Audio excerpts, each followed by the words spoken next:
2024 के महासमर के लिए नरेंद्र मोदी खुद तैयार हैं। 13 जनवरी प्रधानमंत्री नरेंद्र मोदी बिहार के बेतिया से चुनावी शंखनाद करने जा रहे हैं। एक तरफ वो यहां से कई परियोजनाओं की सौगात देंगे, तो 2024 के चुनावी महासमर का आगाज भी करेंगे।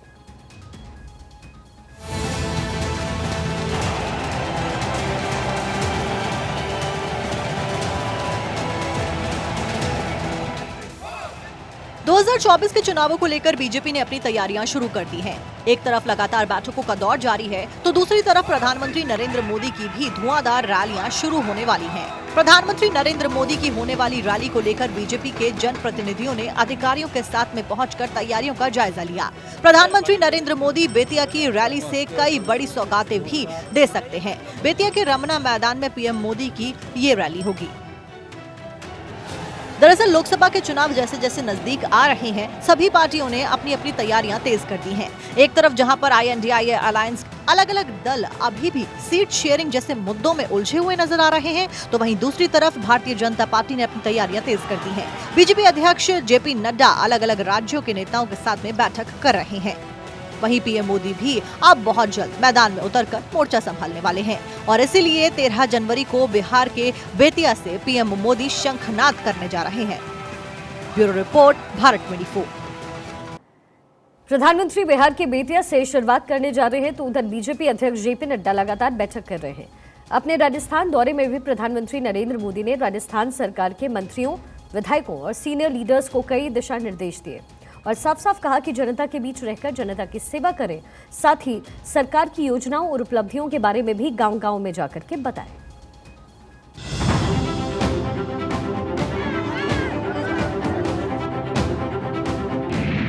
बीजेपी का मिशन 2024, प्रधानमंत्री का कार्यकर्ताओं को विजय मंत्र, मिशन मरुधरा से आगाज। भारतीय जनता पार्टी मिशन 2024 में जुट चुकी है। कार्यकर्ता से लेकर प्रधानमंत्री तक तैयार है। जन जन तक योजनाएं पहुंचाने के लिए मोदी सरकार ने उनके और पूरे देश के लिए क्या खास किया, इसको लेकर चर्चा की। बैठकों का दौर जारी है और इस बार जयपुर स्थित बीजेपी के प्रदेश कार्यालय में प्रधानमंत्री मोदी पहुंचे और बीजेपी नेताओं की बैठक ली। बैठक में भजनलाल सरकार के सभी मंत्री, विधायक और संगठन के पदाधिकारी मौजूद रहे। यहाँ प्रधानमंत्री मोदी करीब 3 घंटे रुके और कार्यकर्ताओं को मोदी ने गुरु ज्ञान दिया कि 2024 के लोकसभा चुनाव में विधायकों और नेताओं को कैसे काम करना है, कार्यकर्ताओं की भूमिका आखिर क्या रहने वाली है, ऐसा क्या किया जाए जिससे लोगों के दिलों में बसा जा सके। ऐसे तमाम पहलुओं पर पीएम मोदी ने मंत्रियों, विधायकों और कार्यकर्ताओं को उनकी जिम्मेदारी का एहसास कराया और सबके लिए काम बता दिया। पीएम से सीख लेकर निकले विधायकों ने कहा कि प्रधानमंत्री मोदी की बातें उनके लिए पत्थर की लकीर के समान है। वो हर हाल में पीएम मोदी की बातों को आत्मसात करेंगे। आइए आपको बताते हैं कि पीएम मोदी ने आखिर क्या 5 मंत्र यहाँ पर कार्यकर्ताओं को दिए। हर महीने एक गांव में जाइए, टिफिन साथ लेकर जाना होगा और कार्यकर्ताओं से भी मुलाकात करनी होगी। उनके साथ आप भोजन कीजिए और गाँव वालों से भी बात कीजिए, उनकी परेशानियों को समझने की कोशिश करें। पीएम मोदी ने कहा कि जब सरकारें बदलती है तो विधायक मंत्री नए बनते हैं और तबादलों की बाढ़ आ जाती है। कौन अधिकारी कहां लगा है, इस पर आप ध्यान मत दीजिए और प्रधानमंत्री मोदी ने तबादलों से दूर रहने की नसीहत दी है। अफसरों को आप धमकी मत दीजिए, ना ही बयानबाजी कीजिए। ये बात प्रधानमंत्री मोदी ने की। प्रधानमंत्री ने कहा कि सरकार का काम पॉलिसी बनाना है और अधिकारियों की ड्यूटी उस पॉलिसी को लागू करना। अगर ऐसे में अधिकारी लापरवाही बरतते हैं तो उन पर आप कार्रवाई कीजिए। अपने व्यवहार में आप सरलता लाएं, जनता और अफसरों के साथ अच्छा व्यवहार रखें। पीएम ने कहा कि अफसरों के खिलाफ बयानबाजी का कोई औचित्य नहीं और पार्टी में गुटबाजी करने वालों के लिए भी कोई जगह नहीं है। पीएम ने कहा कि ज्यादा से ज्यादा समय आप जनता के बीच रहिए, लोगों को समझिए, कार्यकर्ताओं को उचित सम्मान मिलना चाहिए। अपने लक्ष्य को प्राप्त करने के लिए आप जोर दें। लोकसभा चुनाव 2024 से पहले भारतीय जनता पार्टी ने कमर कस ली है। उत्तराखंड में भी बीजेपी ने 2024 में चुनावी मुद्दों को अपना हथियार बनाने के लिए एक मीटिंग बुलाई। इस मीटिंग में लोकसभा चुनाव में वो कौन से मुद्दे होंगे जिन पर पार्टी चुनाव लड़ेगी, चर्चा हुई। बीजेपी प्रदेश अध्यक्ष महेंद्र भट्ट ने बताया कि पार्टी ने 75% मतों से जीत दर्ज करने का अपना टारगेट रखा है। इस मीटिंग में राष्ट्रीय उपाध्यक्ष लक्ष्मीकांत वाजपेयी, प्रदेश प्रभारी दुष्यंत गौतम, मुख्यमंत्री पुष्कर सिंह धामी मौजूद रहे। साथ ही प्रदेश के पूर्व मुख्यमंत्री के साथ साथ सभी सांसद, राज्यसभा सांसद और पार्टी के तमाम पदाधिकारी भी मौजूद रहे। तो इसी तरह से बीजेपी एक्शन मोड में है। तैयारी पूरी कि पिछली बार से ज्यादा सीट्स जीतकर प्रधानमंत्री मोदी को तीसरी बार प्रधानमंत्री बनाना है, यानी जीत की हैट्रिक लगानी है और भारत को एक विकसित देश बनाना है। Bureau report, Bharat 24। 22 जनवरी के बाद राम नाम की ऐसी लहर चलने वाली है जो बीजेपी की ताकत को 4 गुना कर देगी। लहर ऐसी होगी कि बसपा 0, सपा 0, कांग्रेस 0 हो जाएगी और बीजेपी उत्तर प्रदेश में 80/80 हासिल कर लेगी। योगी और मोदी की जोड़ी उपयोगी बनकर के 80% सनातनी वोटर्स को अपने पाले में करके विरोधियों का सुपड़ा उत्तर प्रदेश से जरूर साफ कर देगी। कैसे राम लहर बीजेपी के लिए पूरा माहौल बना रही है, वो आपको इस रिपोर्ट के जरिए दिखाते हैं।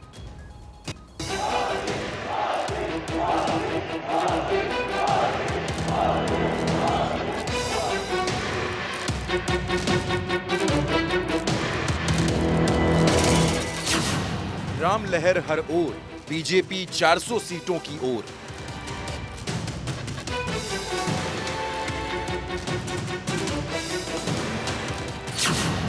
मोदी योगी ने कमर कसी, यूपी में 80 में 80।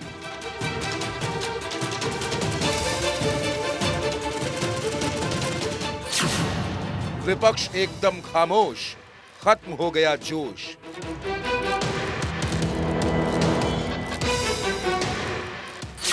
अयोध्या सनातन का सेंटर, विरोधी लगाएंगे बैक गियर।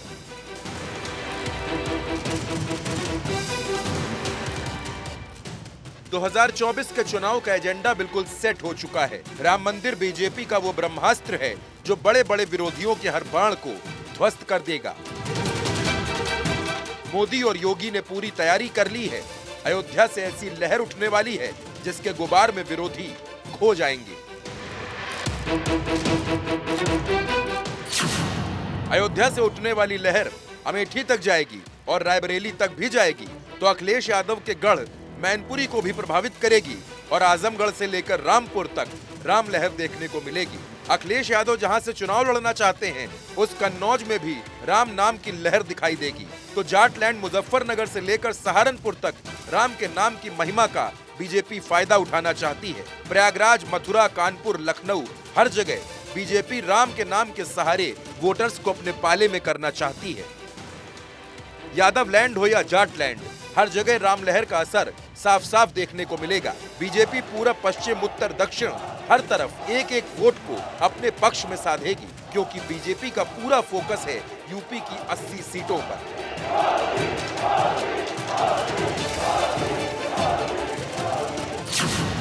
रामलला के नाम पर बीजेपी की कितनी सीटें बढ़ेंगी? रामलला के नाम पर वोट प्रतिशत कितना बढ़ जाएगा? मोदी और योगी के चेहरे पर बीजेपी को उम्मीद है कि 2014 और 2019 से भी बेहतर प्रदर्शन वो 2024 में करेगी। बीजेपी का पूरा फोकस 80% सनातन वोटर्स पर है और इन्हीं के सहारे बीजेपी दमदार प्रदर्शन की उम्मीद कर रही है। अयोध्या में राम मंदिर बन जाने के बाद बीजेपी को पूरी उम्मीद है कि हिंदू वोटर्स झोली भर भर के बीजेपी को वोट देंगे और उसकी राह आसान हो जाएगी। और 2024 में प्रधानमंत्री नरेंद्र मोदी तीसरी बार प्रधानमंत्री की कुर्सी पर बैठेंगे। इसीलिए राम मंदिर की प्राण प्रतिष्ठा को भव्य बनाने में बीजेपी कोई कमी नहीं छोड़ रही। Bureau report, Bharat 24। 2019 में गठबंधन करके चुनाव लड़ने वाले अखिलेश और मायावती के बीच चुनाव खत्म होते ही दूरियां आ गई हैं और आज भी वो दूरियां खत्म नहीं हुई। अखिलेश मायावती पर तंज कस रहे तो बहन जी अखिलेश को अपने गिरेबान में झांकने की नसीहत दे रही है। ऐसे में सबसे बड़ा सवाल तो ये है कि आखिर 2024 में एकजुट होकर के प्रधानमंत्री मोदी से टकराने के मंसूबे पालने वाला विपक्ष जब आपस में ही टकराता रहेगा तो फिर वो मोदी का मुकाबला कैसे कर पाएगा?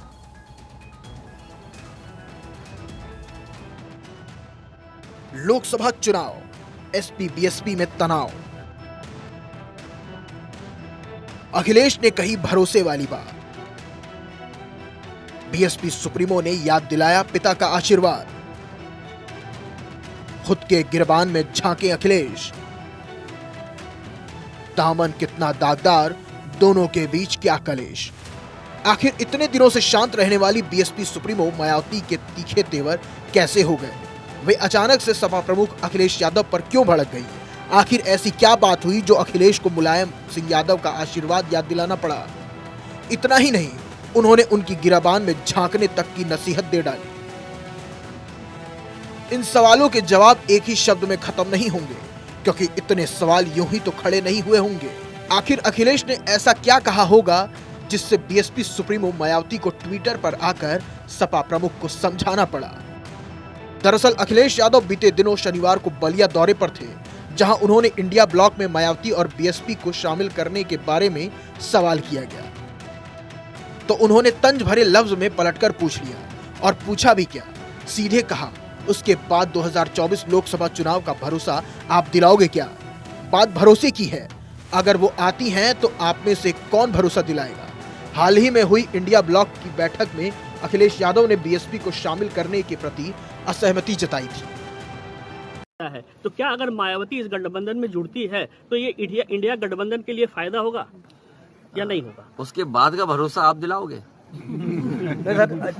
बाद का भरोसा आप में से कौन दिलाएगा? अब ऐसे में अखिलेश की पीडीपी यानी पिछड़ा, दलित और अल्पसंख्यक की नीति के बारे में भी मायावती ने लिख दिया कि अपनी और अपनी सरकार की खासकर दलित विरोधी रही आदतों, नीतियों और कार्यशैली से मजबूर सपा टिप्पणी करने वाले खुद अपनी गिरबान में झांक कर देखें। ऐसे में उन्होंने अपनी विश्वसनीयता पर सवाल उठाए जाने पर अखिलेश को दो टूक में जवाब दिया। अब बात आती है कि मायावती ने अखिलेश के पिता मुलायम सिंह यादव का बीजेपी को दिया आशीर्वाद क्यों याद दिलाया। उन्होंने कहा, समाजवादी पार्टी का दामन बीजेपी को बढ़ाने और उससे मेल जोल के मामले में दागदार रहा है। उन्होंने एक्स पर अपने पोस्ट में लिखा, तत्कालीन सपा प्रमुख मुलायम सिंह यादव द्वारा बीजेपी को संसदीय चुनाव जीतने से पहले और आशीर्वाद दिए जाने को कैसे कोई भुला सकता है, और फिर बीजेपी सरकार बनने पर उनके नेतृत्व से सपा नेतृत्व का मिलना जुलना जनता कैसे भूल सकती है। ऐसे में सपा सांप्रदायिकता ताकतों से लड़े तो ये उचित होगा। ऐसे में समझा जा सकता है कि मायावती का इशारा दिव्यांगत मुलायम सिंह यादव के आशीर्वाद की ओर जाता है, जब संसद में पीएम मोदी को दूसरे कार्यकाल के लिए आशीर्वाद दिया था। बहरहाल दोनों पार्टियों के बीच जो चल रहा है वो जग जाहिर है। लोकसभा चुनाव नजदीक है। दलित पिछड़ों और अल्पसंख्यकों को साधने का सपा का सपना कितना साकार होता है, अब खुद बीएसपी सुप्रीमो ने अखिलेश को आड़े हाथों ले लिया है। Bureau report, Bharat 24। और इसी बीच एक बड़ी खबर मिल रही है। बिहार में इंडिया गठबंधन में सहमति बनी है। कांग्रेस और आरजेडी के बीच सीट फाइनल हो चुका है। सूत्रों के हवाले से ये बड़ी खबर, जेडीयू और आरजेडी को 17 सीटें मिली हैं, जो पहले से भी ये पार्टियां सोच रही थी। बिहार में कांग्रेस 4 सीटों पर चुनाव लड़ती नजर आएगी। ये बड़ी जानकारी इस वक्त मिल रही है। बिहार में इंडिया गठबंधन में लगभग सब कुछ फाइनल है। ये सूत्रों के हवाले से बड़ी खबर, कांग्रेस और आरजेडी के बीच सीट फाइनल हो गई है। जेडीयू और आरजेडी को 17 सीटें, सूत्रों के हवाले से ये बड़ी जानकारी।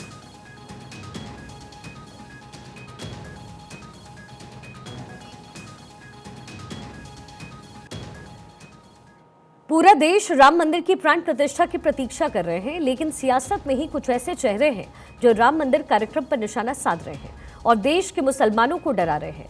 बदरुद्दीन अजमल ने मुसलमानों से अपील की है कि वो 20 से लेकर के 26 जनवरी तक घरों में ही रहें। तो उधर अजमल के बयान पर सियासी हंगामा भी शुरू हो गया है।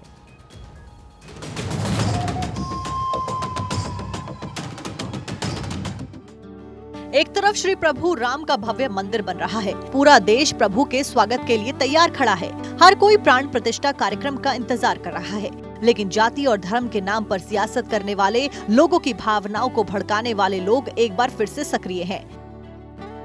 AIUDF के प्रमुख बदरुद्दीन अजमल ने एक रैली के दौरान कहा कि 20 से 26 जनवरी तक मुस्लिम समाज के लोग अपने घरों में रहें, घरों से बाहर न निकले, साथ ही ट्रेनों से सफर न करें। बदरुद्दीन के इस बयान पर केंद्रीय मंत्री गिरिराज सिंह भड़क गए और गिरिराज ने कहा कि बीजेपी सभी का सम्मान करती है, हम किसी धर्म का अपमान नहीं करते हैं, लेकिन बदरुद्दीन और ओवैसी जैसे लोग भावनाओं को भड़काने का काम करते हैं। अजमल को भले नफरत हो बीजेपी से, बीजेपी मुसलमान से नफरत नहीं करती।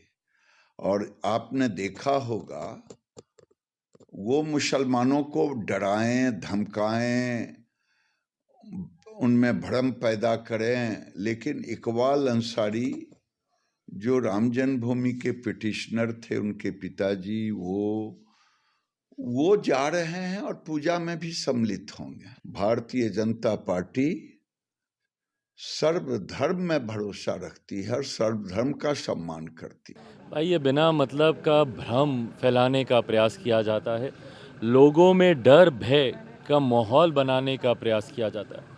केंद्र सरकार का हमेशा प्रयास रहा है कि सबका साथ, सबका विकास, सबका विश्वास, इस सोच के साथ हम लोग आगे बढ़ने का काम कर रहे हैं। यकीनन ये एक बहुत बड़ा कार्य पूरा होने जा रहा है। ऐसे में किसी को आने जाने से रोकना ये गलत भ्रम फैलाने का प्रयास किया जाता है। मेरा ये है, पहले तो आप किसी समुदाय के ना नेता हैं, ना धार्मिक नेता हैं, ना राजनीतिक नेता हैं।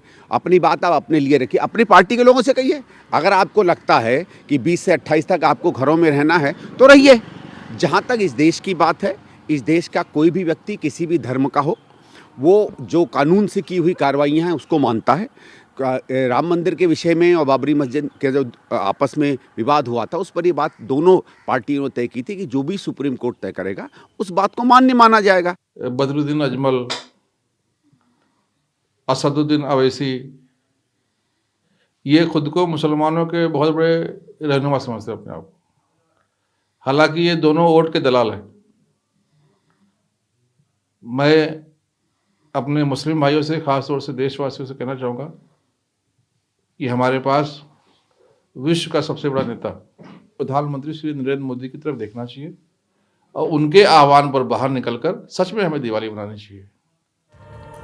एक तरफ मुस्लिम समाज के लोग राम मंदिर का स्वागत कर रहे हैं, बाबरी मामले के पक्षकार रहे इकबाल अंसारी अयोध्या में पीएम मोदी पर फूल बरसा रहे हैं, तो वहीं दूसरी तरफ बदरुद्दीन जैसे लोग मुस्लिम समाज के लोगों को भड़काने की कोशिश में लगे हुए हैं। Bureau report, Bharat 24।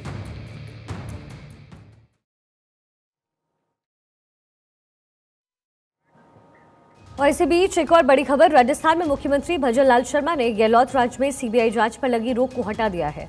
अब सिफारिश मिलते ही सीबीआई अफसर राजस्थान के किसी भी मामले में रेड मार पाएंगे।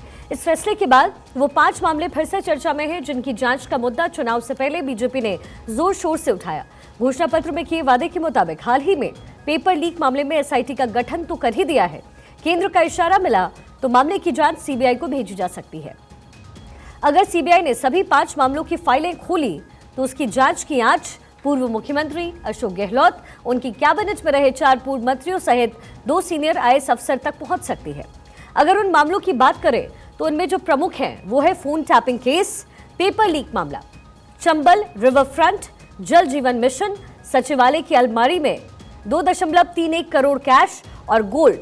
इन 5 मामलों से जुड़े नेताओं और अधिकारियों की मुश्किलें बढ़ सकती हैं अगर सीबीआई जांच की परमिशन मिलती है तो, और इन लोगों पर कार्रवाई का शिकंजा भी कस सकता है।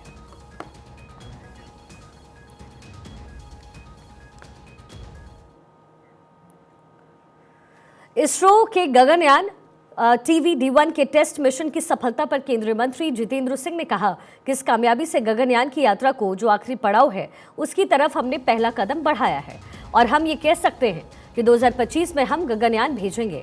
जितेंद्र सिंह ने दावा किया कि हम 2025 की पहली छमाही में गगनयान लॉन्च करने की योजना बना रहे हैं।